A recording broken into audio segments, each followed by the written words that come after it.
Dans une nouvelle tentative de dissimulation de la part du Parti communiste chinois, les autorités affirment qu'il n'y a pas eu de victimes lorsque les ondes de choc d'une forte explosion ont rasé des maisons en Chine.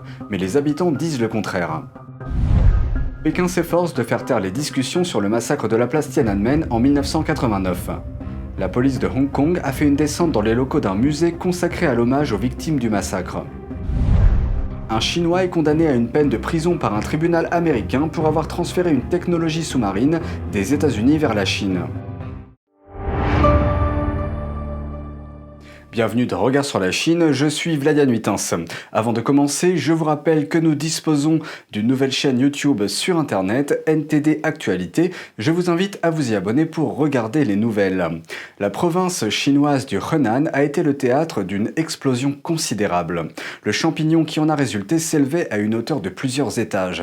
L'onde de choc de l'explosion a rasé des maisons, mais les autorités chinoises affirment qu'il n'y a pas eu de victimes. Les autorités chinoises sont accusées d'avoir tenté de dissimuler le nombre de victimes d'une grande explosion survenue dans une usine en juillet. L'incident s'est produit dans une usine d'aluminium de la province chinoise du Henan. Des vidéos en ligne montrent que l'explosion a atteint une hauteur de plusieurs dizaines d'étages. La déflagration pouvait être entendue à des kilomètres à la ronde, et l'onde de choc qui s'en est suivie a renversé les maisons voisines.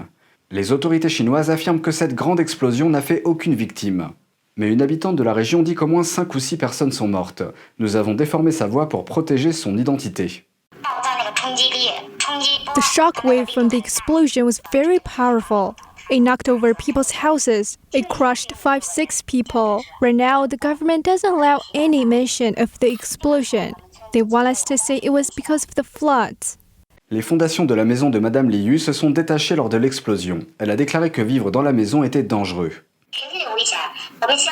The house is dangerous. Parts of our house have already been cracked. The crack is wide. The foundations have been moved. The township government found a third-party company to appraise the damage. The appraisal should be complete, but the compensation is not enough. We can't buy a single door or window with the compensation money they have paid us. Madame Liu affirme que depuis quelques jours, tous les habitants ont été priés de quitter leur village. Elle soupçonne les autorités de ne pas vouloir que les villageois signalent la situation à des groupes d'investigation. When this investigation team came to our village, maybe some people went to the investigation team to report that nobody cares about victims of the disaster.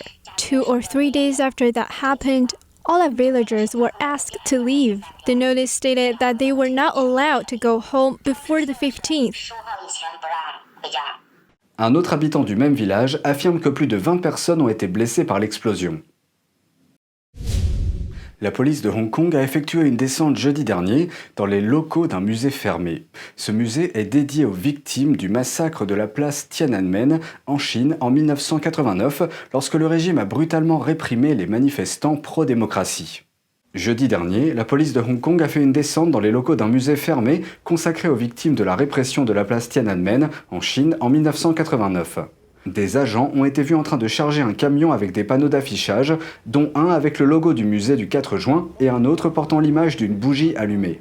La raison de cette descente n'était pas claire. La police n'a pas répondu immédiatement à une demande de commentaires. Le musée a ouvert ses portes il y a 10 ans. Il a été fermé le 2 juin en raison d'une enquête sur les licences et a rouvert ses portes en ligne sous le nom de Musée 8964.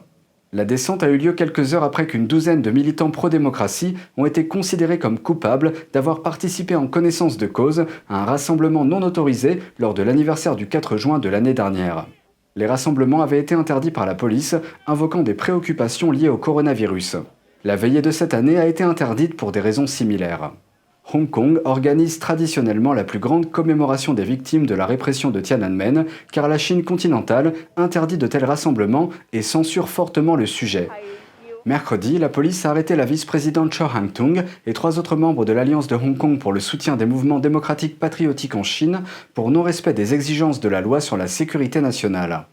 Le groupe gère le musée et organise les rassemblements annuels du 4 juin. Les autorités de Hong Kong ont nié à plusieurs reprises avoir restreint les droits de l'homme et les libertés dans la ville et ont affirmé que les forces de l'ordre avaient procédé à des arrestations sur la base de preuves.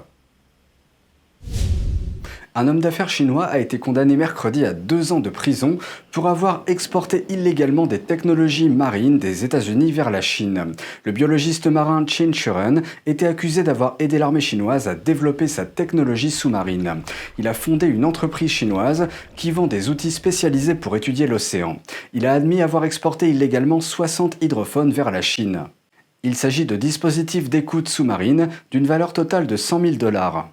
Les procureurs l'ont également accusé d'avoir exporté des véhicules de surface sans pilote et des bateaux robotisés et ont allégué qu'il avait fourni des biens d'une valeur de 8 millions de dollars à des entités contrôlées par l'État chinois. Mais il n'a admis que les accusations liées aux hydrophones. La technologie sous-marine joue un rôle essentiel dans les tensions en mer de Chine méridionale. Prenons un moment pour examiner les plus grandes menaces auxquelles l'Amérique est confrontée en ce moment. Les terroristes internationaux, les terroristes nationaux ou la Chine communiste. Un ancien secrétaire du département de la sécurité intérieure et un ancien directeur adjoint du FBI donnent leur avis. Sous l'administration Biden, le département de la sécurité intérieure, ou DHS, s'est concentré sur les suprémacistes blancs et ce qu'il appelle les terroristes nationaux. Mais l'ancien secrétaire par intérim du DHS, Chad Wolf, affirme que le terrorisme local n'est pas la principale menace pour la sécurité intérieure. Je parle de la létalité. Simplement, si vous comptez le nombre d'attaques sur une période de 2 ans, en termes de létalité, les gens l'ont considéré de manière disproportionnée. Malheureusement, j'ai même vu le président Biden qui disait que les extrémistes blancs, le terrorisme local, est la menace la plus sérieuse à laquelle les États-Unis sont confrontés. Et ce n'est tout simplement pas vrai. Ce n'est pas correct. L'ancien directeur adjoint du FBI, Chris Swaker, est d'accord. Il craint que le fait de qualifier des groupes nationaux de terroristes ne porte atteinte au droit du premier amendement et ne se transforme en une chasse aux sorcières politiques. C'est très subjectif en termes de ce qu'est une organisation terroriste nationale. Et, vous savez, nous pouvons faire cela avec les organisations terroristes étrangères, parce que le premier amendement et les autres libertés civiles n'entrent pas autant en jeu. Mais on parle de la tentation d'employer une rhétorique politique, d'utiliser le criminel et, en quelque sorte, d'armer le système de justice pénale contre vos ennemis politiques. Quelle est donc la plus grande menace à laquelle l'Amérique est confrontée? Wolf recommande aux gens de lire la première évaluation annuelle des menaces du DHS. Elle a été publiée l'année dernière lorsqu'il dirigeait le département. Elle décrit toute une série de menaces et la plus sérieuse est la Chine. La Chine essaye de voler notre technologie, de devenir dominante sur le plan économique, en volant toutes nos technologies, la Russie, l'Iran, les puissances nucléaires. Donc, quand vous placez tout cela dans une perspective beaucoup plus large que la perspective myope, qui consiste à mettre l'accent sur le terrorisme national, dire que le terrorisme national est la plus grande menace pour notre patrie est une affirmation totalement fausse. Compte tenu des récents événements en Afghanistan, les 2 anciens fonctionnaires ont également commenté les risques de sécurité potentiels posés par les évacués afghans. Selon Swaker, les risques ne viennent pas seulement des acteurs malveillants qui ont pu entrer aux États-Unis parmi les réfugiés. Si vous avez laissé de la famille derrière vous, ou n'importe quelle famille, vous êtes susceptible d'être extorqué. Les Chinois le font tout le temps. Les étudiants qui viennent ici ne sont pas nécessairement des agents du renseignement, mais leur mère et leur père vivent en Chine. Les gens qui viennent ici et qui ont laissé leur famille derrière eux, ISIS, Al-Qaïda, les talibans peuvent les amener à faire des choses qu'ils ne voudraient pas nécessairement faire, mais qu'ils sont forcés de faire en étant victimes de chantage. Commentant l'anniversaire du 11 septembre, les 2 hommes affirment que les États-Unis doivent garder un œil sur le terrorisme international. Ils ajoutent que d'un point de vue stratégique, il est beaucoup plus important que la menace du terrorisme national. Dans le sillage de la décision du Premier ministre japonais de démissionner, les responsables du pays se préparent à choisir un nouveau dirigeant.